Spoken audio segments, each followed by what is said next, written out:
사람들은 결혼을 인생의 완성이라 말하지만 내 결혼은 시작부터 끝이었어. 나는 알고 있었지. 이 결혼이 언젠가는 누군가의 무덤이 될 거라는 걸. 따뜻한 조명이 흐르는 고급 레스토랑. 7주년 결혼기념일을 축하하는 날. 나는 흰 원피스를 입고 웃고 있었어. 완벽한 미소였지. 누가 봐도 행복한 여자의 얼굴. 여기 예약해줘서 고마워요. 당신이랑은 처음 와보는 곳이네. 7주년이잖아. 이 정도는 해야지. 그동안 나랑 살아줘서 고마워. 하진아, 나도 감사해요. 이 모든 시간들이 정말 소중했어요. 그 순간이었어. 처음으로 내가 웃으면서 복수를 떠올린 날. 이 남자와 이렇게 웃고 있을 날이 올 줄은 7년 전엔 상상도 못했으니까. 그때 나는 고시원에서 살았어. 낡은 노트북 하나에 기대 하루를 버티던 날들. 그리고 아빠가 죽던 날. 노트북 화면엔 이렇게 떠 있었어. 윤병만 횡령 혐의 구속영장 청구. 나는 손이 떨렸고 아무 말도 하지 못한 채 전화를 받았어. 상대방의 말이 끝나기도 전에 눈물이 떨어졌어. 모든 게 그렇게 끝났어. 아빠는 그렇게 한 줄짜리 기사로 사람들 기억 속에서 사라졌어. 그리고 그 기사 뒤엔 이 남자 장태우가 있었지.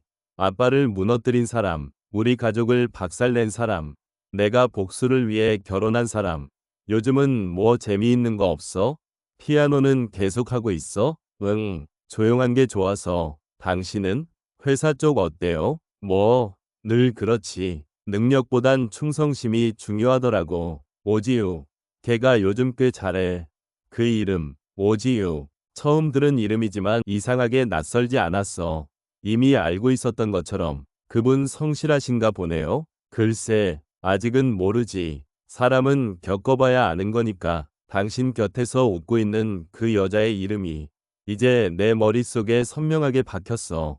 집에 돌아온 밤, 나는 조용히 침실로 들어가 노트북을 열었어. 그 안엔 지난 7년간의 기록들이 있었지. 제 지유 접촉 기록, 복수 계획 07. 오늘로 계획은 절반을 넘었어. 곧 이 남자의 인생을 송두리째 무너뜨릴 시간이야. 그리고 동시에 또 다른 장소. 서울의 골목, 낡은 카페 한 구석. 장태우 비자금 조성 정황. 그 자료를 들여다보는 남자. 서재훈. 내가 가장 믿는 조력자. 그리고 감정적으로는 단 한 번도 허락하지 않았던 사람. 휴대폰 진동이 울리고 화면엔 짧은 문자 하나. 계획대로 진행 중. 그쪽도 준비됐지? 그날 밤 나는 수첩을 꺼냈어.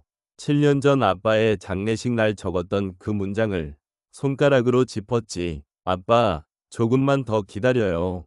당신을 그렇게 만든 사람들 하나씩 끝낼게요. 7년간의 결혼, 모두가 사랑이라 믿었겠지. 하지만 그건 복수를 위한 완벽한 연기였어. 복수는 복잡한 수학 같았어. 하나를 얻기 위해선 열을 버려야 했고, 그가 무너지길 바란다면 먼저 내가 그 사람의 가장 가까운 사람이 돼야 했지.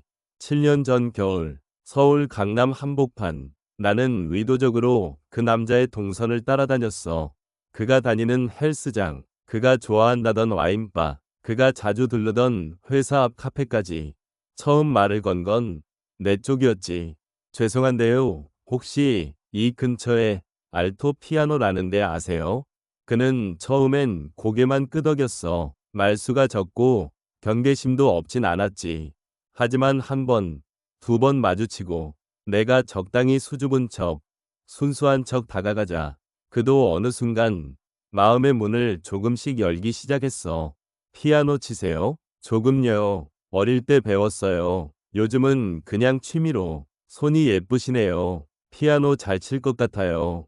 그 말에 나는 웃는 척했지만 속으로는 이렇게 되뇌고 있었지. 거짓말 좀 하지 마요. 장태우 씨. 당신은 손보다 숫자를 더 좋아하잖아요.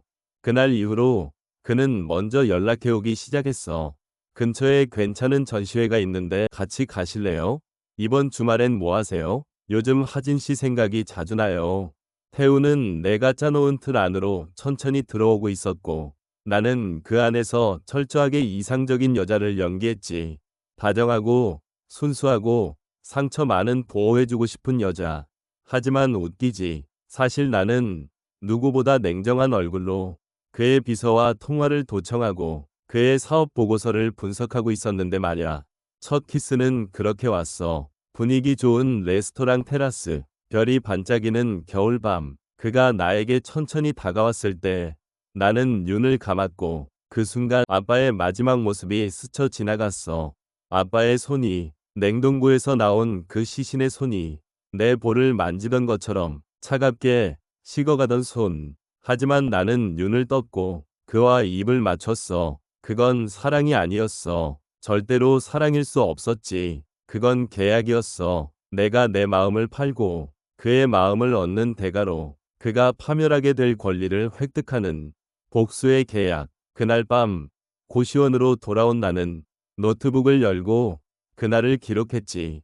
2018년 12월 14일 장태호와 첫 키스. 그는 내 눈을 보고 좋아한다고 말했다. 나는 그의 눈을 보고 죽여야겠다고 생각했다. 그로부터 3개월 뒤 그가 먼저 말했어. 나랑 결혼할래요? 그 순간 난 고개를 끄덕였어. 입꼬리는 올라갔지만 내 눈은 죽어 있었지. 네, 그래요. 결혼해요. 결혼은 그렇게 시작됐어. 누구보다 행복해 보이는 미소로 세상 가장 달콤한 저주를 입에 담으며 그는 몰랐어. 그의 옆에 앉은 여자가 자기 인생의 끝이라는 걸. 결혼식장에 입장하는 내 발걸음은 마치 무덤 속으로 들어가는 느낌이었어. 누구는 말했지. 하얀 드레스는 천사의 상징이라고. 하지만 나에게 그건 복수를 감춘 가장 정교한 위장 복장이었어. 앞을 바라보며 서 있는 남자, 장태우. 턱시도 아래 숨긴 야망, 그리고 그 야망 위에 얹힌 가짜 미소. 나는 걸었어. 모두가 박수치고 모두가 축복하는 그 순간. 내 손에 쥐어진 부케보다 더 차가운 게 있었지. 심장. 그때 내 심장은 이미 죽어 있었거든. 신랑 장태우 군은 신부 윤하진 양을 아내로 맞이하겠습니까? 네, 평생 함께하겠습니다. 신부 윤하진 양은 신랑 장태우 군을 남편으로 맞이하겠습니까? 네, 끝까지 함께할게요. 사람들은 감동했다고 했어. 내가 울먹이며 맹세했다고. 하지만 웃기지. 그 끝까지라는 말의 진짜 의미를 누구도 몰랐거든. 결혼식 후 리무진 안에서 그는 내 손을 잡았어. 이제 진짜 우리 둘만의 인생이 시작됐네. 응, 이제야 진짜 시작이네. 그 말은 틀리지 않았어. 이제야 진짜 복수가 시작된 거였으니까. 태우는 정말 완벽한 남편처럼 행동했어. 애 커플 사진 올리고 브런치 먹으며 유럽 여행 계획 세우고 지인들 앞에서 내 손 꼭 잡고 웃어줬지. 그런데 어느 날이었어. 그의 책상 위에 놓인 택배 상자 하나. 회사에서 보낸 샘플이라며 대수롭지 않게 넘겼지만 이름표에 적힌 이름이 낯설지 않았어. 오지유. 그날부터였어. 그녀의 이름이 내 그림자처럼 따라붙기 시작한 건. 회식 자리 사진 속 태우 옆에 선 여자. 내가 입은 디자이너 브랜드의 최신작을 같은 시즌에 동시에 입은 여자. 심지어 내 생일날 태우가 급히 약속을 미룬 그날. 그녀는 점점 현실이 되어가고 있었지. 나는 알면서도 모르는 척했어. 바보처럼 웃으면서 그의 와이셔츠에서 맡아지는 낯선 향수 냄새를 그냥 새로 바꿨어 하고 넘겼지. 그렇게 1년, 2년이 지나갔고 결혼 3주년 즈음 태우는 바뀌었어. 정확히 말하면 본색을 조금씩 드러냈지. 어느 날 늦은 밤 그는 욕실에서 통화를 하고 있었어. 지우야, 알잖아. 하진이랑은 그냥 형식적인 거야. 나는 네가 더. 그 순간 난 문 뒤에서 숨죽인 채 서 있었어. 손톱이 손바닥을 파고들 정도로 주먹을 쥐고. 그게 바로 그날이었어. 내가 처음으로 그 여자를 찾아보기 시작한 날. 오지유 28세 서울예대 출신 태우가 속한 그룹의 디자인실 소속. 상위 1%의 수혜를 받는 전형적인 비서 출신. 아무 배경도 없이 너무 빨리 올라간 여자. 그녀의 얼굴을 처음 마주한 건 기업 홍보 화보 촬영 기사 속이었지. 카메라를 향해 웃고 있던 그녀의 눈빛은 내가 처음 봤던 내 눈빛과 똑같았어. 간절한 척하면서도 무언가를 절대 놓치지 않겠다는 그 눈빛. 그때 느꼈어. 그 여자도 나와 같다는 걸. 사랑을 원하는 게 아니란 걸. 그녀도 살아남기 위해 사랑을 이용하고 있다는 걸. 그래서 나는 생각했지. 내가 무너뜨려야 할 건 단지 장태우 하나가 아니었어. 그 여자까지, 그 눈빛까지, 그 욕망까지 모두 무너뜨려야 진짜 복수가 완성되는 거라고. 그날 밤 나는 처음으로 내 복수 계획의 이름을 바꿨어. 장태우 파멸 작전에서 전멸 작전으로. 이제 그 누구도 남기지 않을 거야. 한 명도. 절대로. 처음 마주했을 땐 솔직히 조금 놀라. 생각보다 예쁘더라고. 아니, 정확히 말하면 남자들이 좋아할 만한 얼굴이었지. 눈웃음이 자연스럽고 목소리는 너무 작지도 크지도 않았어. 신경 쓰이게 만드는 그런 톤. 하지만 딱 거기까지였어. 예쁜 쓰레기는 처리하는 법도 간단하거든. 태우의 회사에서 주최한 송년회, 임직원 가족까지 초대하는 자리였고 나는 당연히 그의 아내로서 참석했어. 입구에 들어서자 사람들이 속삭였지. 저분이 태우 부인? 와, 사진보다 훨씬 미인이시다. 그 말들엔 아무 관심 없었어. 내가 기다린 건 오직 한 사람. 그 여자, 오지유. 그리고 마침내 사람들 틈 사이로 그녀가 보였어. 검정 드레스를 입고 잔을 들고 웃고 있었지. 누가 봐도 태우 옆에 서기 딱 좋은 이미지. 부드럽고 순하고 공격성 없어 보이는. 하지만 그게 더 위험하지. 서서히 그쪽으로 걸어갔어. 시선은 마주치지 않았고 그녀는 아직 나를 몰랐지. 아니, 몰랐던 척했을 수도 있고. 오지우 씨 맞죠? 잔을 들며 내가 먼저 말을 걸었어. 그녀는 순간적으로 놀란 듯했지만 곧 미소를 띠며 고개를 숙였지. 아, 네. 윤하진님 안녕하세요. 실제로 뵈니도 우아하시네요. 칭찬으로 시작하는 여자. 대부분의 뒷담화는 그렇게 시작되지. 과찬이세요. 지우 씨도 회사에서 꽤 인정받고 계시다던데요. 그냥 열심히 하는 거죠. 좋은 상사분 만나서 많이 배워요. 그 상사가 누군지 말하지 않아도 알지. 그 순간 내 눈빛이 조금 흔들렸을지도 몰라. 하지만 웃음을 잃진 않았어. 태우 씨가 그러더군요. 지우 씨는 감각이 뛰어나다고, 취향이 확실하다고도 했고요. 그녀의 표정이 아주 잠깐 굳었어. 하지만 곧 다시 미소로 돌아왔지. 제가 워낙 직설적이라서요. 때로는 오해도 받지만 진심은 전해지잖아요. 그렇죠. 진심이란 건 언젠간 드러나게 돼 있으니까. 그 짧은 순간 둘 다 웃고 있었지만 그건 칼날 같은 웃음이었어. 나는 한 발짝 가까이 다가가서 그녀의 귀에 속삭였지. 그리고 조심하세요. 요즘 남의 향기가 너무 쉽게 묻더라고요. 특히 셔츠 같은 데엔 안 지워지는 향기가 있으니까요. 그녀는 말이 없었고 나는 잔을 들어올려 건배를 했지. 그럼 앞으로도 좋은 동료로 지내요. 우리 가끔은 만나 커피도 해요.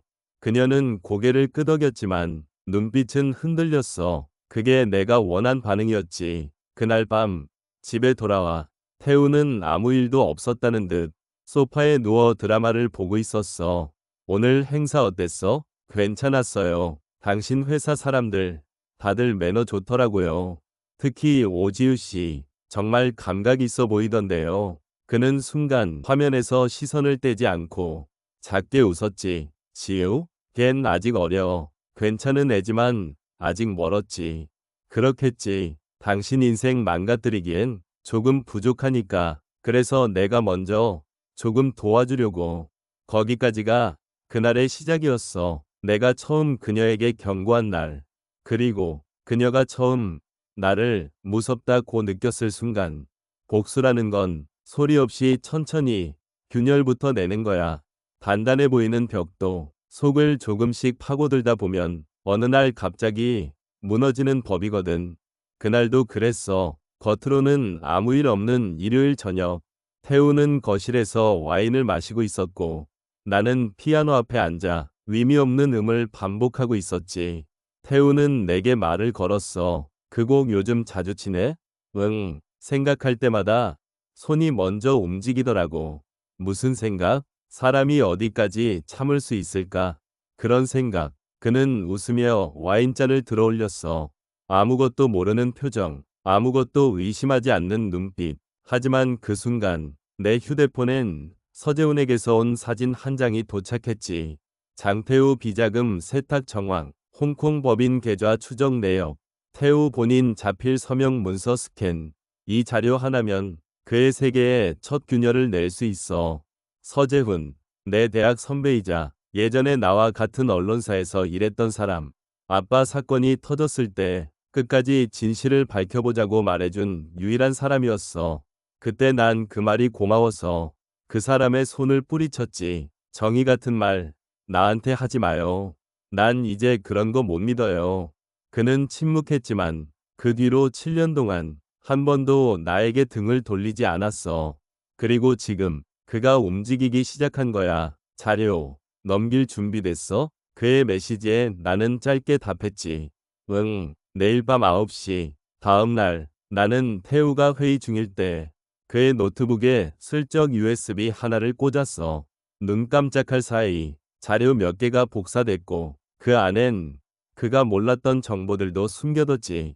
내가 만들고 조작한 가짜 투자자 리스트. 그 중엔 그의 가장 큰 투자자 중 하나의 이름도 있었어. 사실 그 사람은 내 편이거든. 태우는 곧 알게 되겠지. 그가 믿고 있던 사람이 어느 날 갑자기 투자금을 회수하겠다고 말할 거라는 걸. 그게 시작이야. 작은 균열 하나. 서서히 그의 회사는 흔들리기 시작할 거야. 그날 밤 서재훈과 만난 작은 카페. 자료는 잘 넘겼고 계획대로 가고 있어요. 그는 내 눈을 바라봤어. 하진아, 이제 후회하지 마. 한번 시작되면 못 멈춰. 후회는 7년 전에 끝났어요. 이제 끝까지 가야죠. 그가 한숨을 쉬며 웃었고 나는 커피잔을 내려놓았어. 다음은 뭐야? 그의 질문에 나는 대답했지. 다음은 그 여자를 무너뜨리는 거. 오지유. 며칠 뒤 태우는 초조한 얼굴로 전화를 받고 있었어. 예? 아니, 회수라니요. 대표님, 그건 너무... 아니요. 알겠습니다. 내일 다시 찾아뵙겠습니다. 그는 전화를 끊고 욕을 내뱉었지. CX1이야. 나는 조용히 주방에서 그를 바라봤어. 드디어 그가 벽에 금이 가는 소리를 내기 시작했어. 사람이 무너지는 데는 생각보다 많은 힘이 필요하지 않아.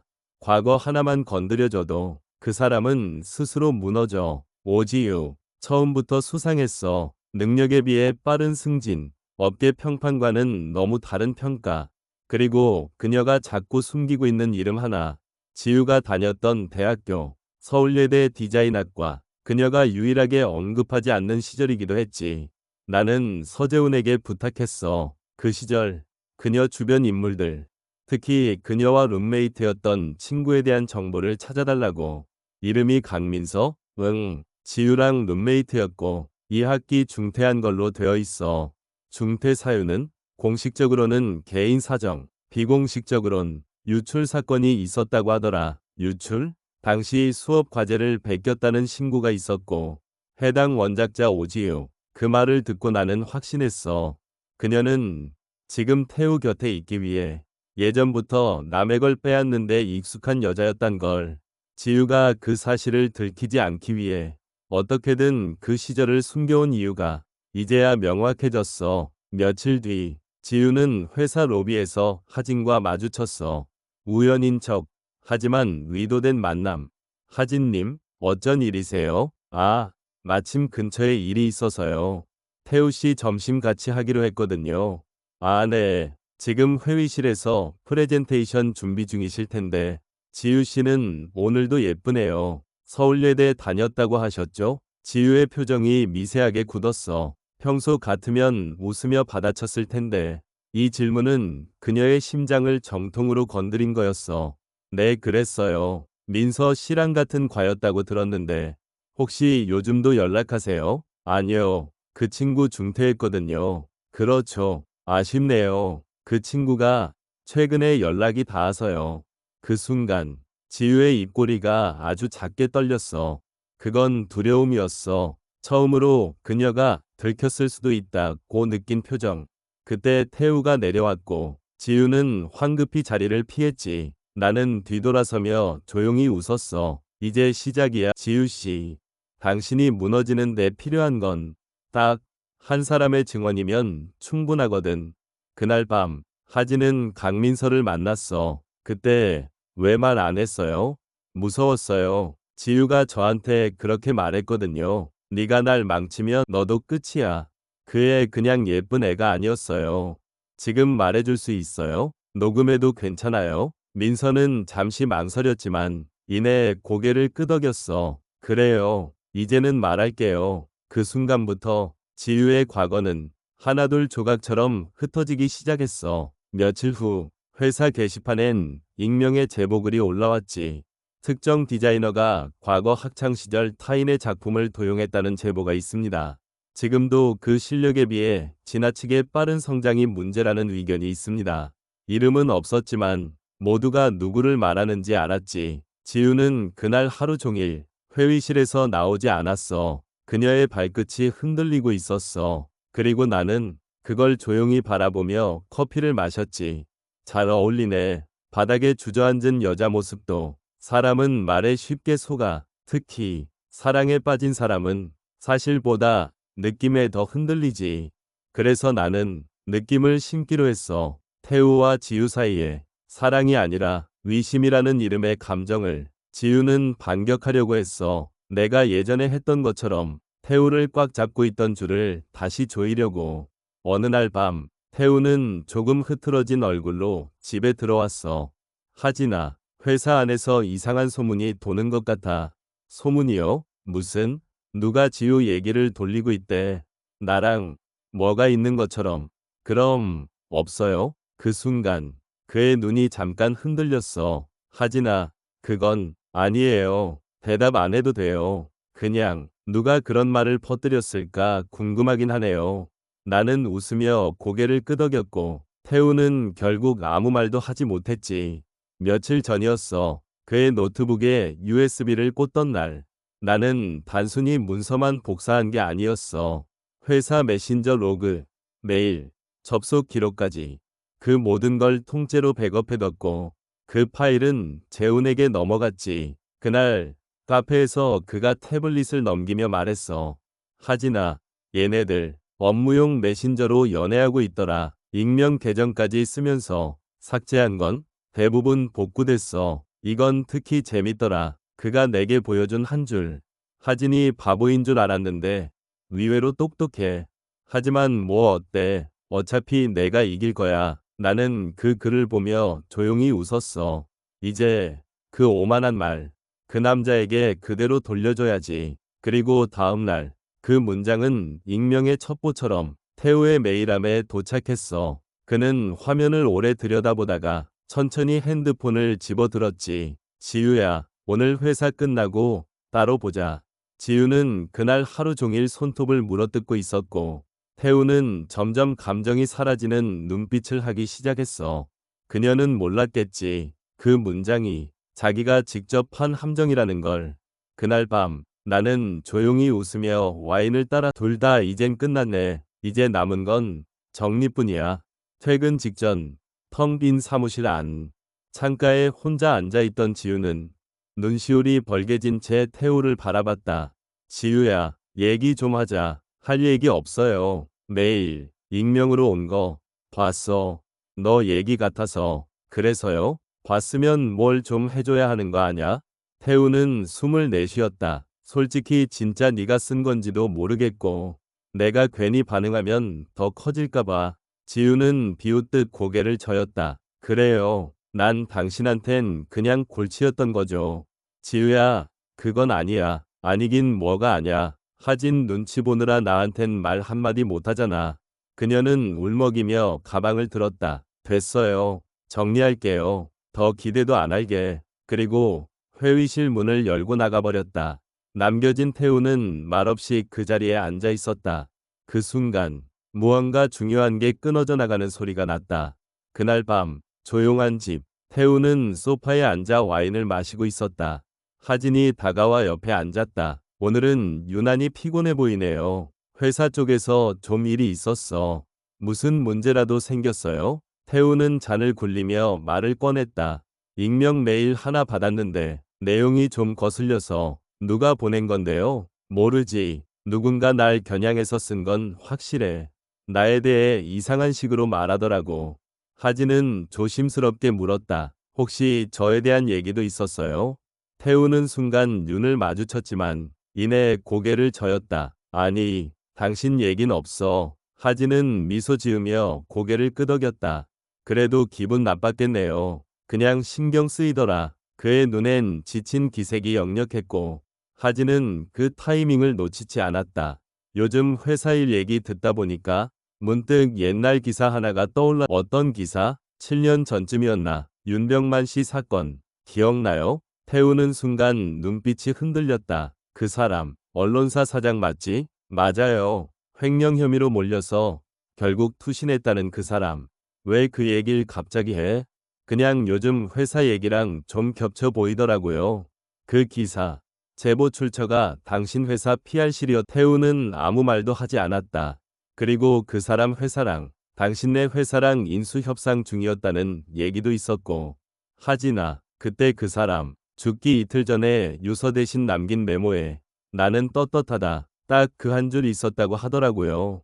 태우는 눈을 감았다. 하진은 미소를 지은 채 말했다. 그럴 수 있죠. 누군가에겐 그냥 기회였을 테니까. 하진, 그 기사 어디서 봤어? 그냥 옛날 기사 모음 찾다가 우연히요. 그는 한참을 말이 없었다. 그리고 마침내 입을 열었다. 우린 그냥 틈을 본 것뿐이야. 그 사람이 먼저 휘청였고 우린 그걸 이용한 거고. 하진은 그 말에 고개를 끄덕였다.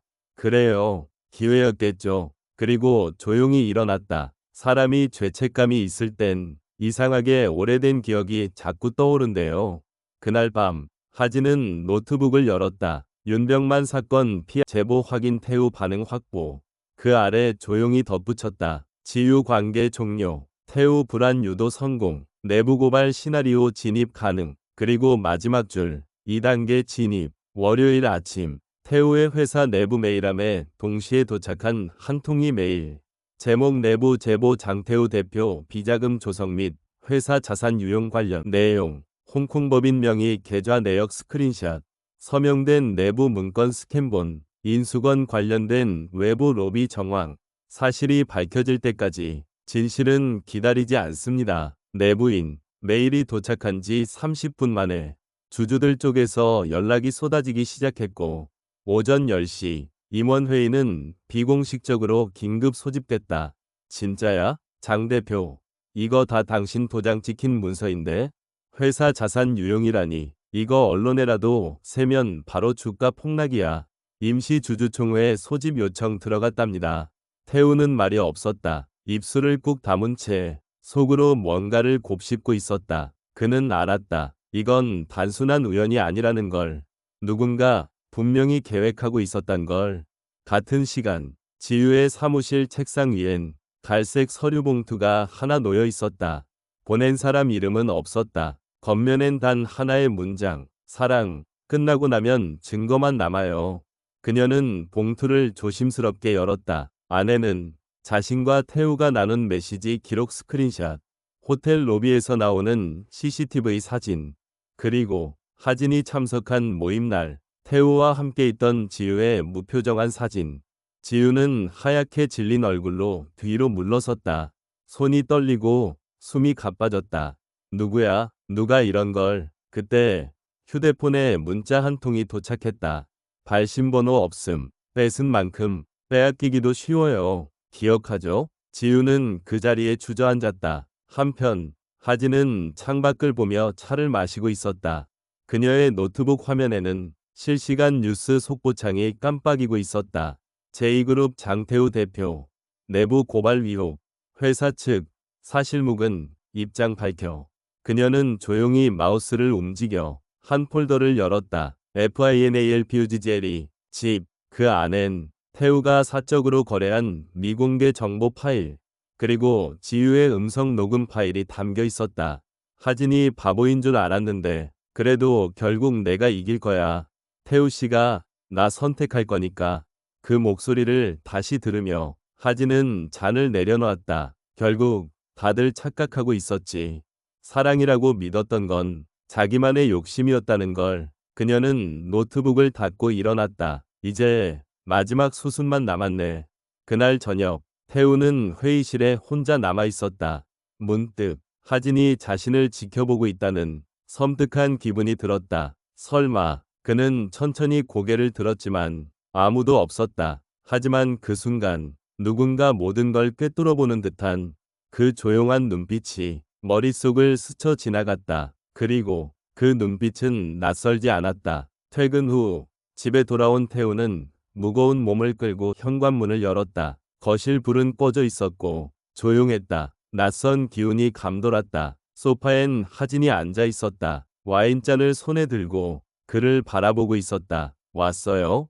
그 한마디에 태우는 순간 몸이 굳었다. 왜 그래? 무슨 일이 있어?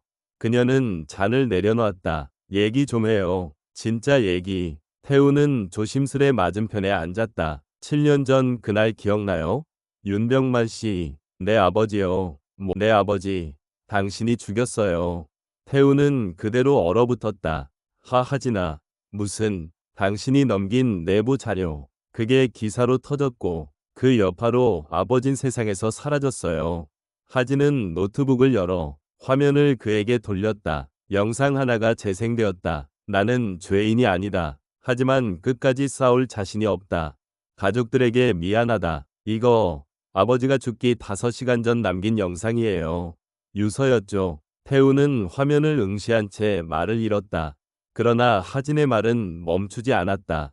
당신은 몰랐겠지만 그날 장례식장에서 내 어깨 툭 치며 말했죠. 안타깝네요. 좋은 분이셨다던데. 그 순간 확신했어요. 당신이 나를 몰라봤다는 걸. 그래서 결심했어요. 당신 옆에 들어가기로, 아내가 되기로, 그리고 당신 인생을 천천히 갉아먹기로. 나는 7년간 한 번도 사랑한 적 없어요. 매 순간 계산했고 연기했어요. 태우는 손을 떨며 이마를 감쌌다. 그럼 우리가 함께한 모든 기억이 복수였어요. 철저하게 계획된. 하진은 조용히 일어났다. 당신이 아버지를 숫자로 죽였듯 나도 당신을 숫자로 무너뜨렸어요. 회사 일이 그 모든 게 너였어? 당연하죠. 익명 메일, 내부자 파일, 지유에게 건넨 USB, 당신 목소리랑 메시지까지 담아뒀어요. 그날 호텔 태우는 눈을 질끈 감았다. 지유와 나눴던 대화, 그녀가 마지막으로 남긴 표정, 그리고 하진이 아무렇지 않게 웃던 얼굴이 겹쳤다. 지유는 곧 알아요. 당신이 지키려 했던 사랑이 어디까지 추락하는지. 태우는 무릎을 꿇었다. 하진아, 되돌릴 수 있을 거야. 아직 늦지 않았어. 나 변호사랑 이야기해볼게. 아니요. 그녀는 문 쪽으로 걸어갔다. 이제 다 끝났어요. 조명도 꺼졌고 무대도 닫혔고 당신은 무너졌어요. 난 무대에서 퇴장할게요. 현관문을 열기 전 그녀는 마지막으로 돌아봤다. 근데요, 태우 씨, 좋은 연기였어요. 7년짜리 연극치고는 꽤 몰입했거든요. 며칠 뒤 뉴스 속보. 제2그룹 장태우 전 대표 횡령 및 배임 혐의로 구속 수감. 오지유 전 본부장도 검찰 출석 예정. 기자들 사이에서 한 여인의 이름이 돌기 시작했다. 윤하진. 알고 보니 윤병만의 딸이었대. 하지만 그녀는 어느 도시에도 없었다. 한적한 시골의 작은 책방. 하진은 책 한 권을 덮고 조용히 웃었다. 7년이면 충분했어요. 다시는 돌아보지 않아도 돼요. 그리고 그녀는 그곳을 떠났다. 다시는 돌아오지 않을 곳으로.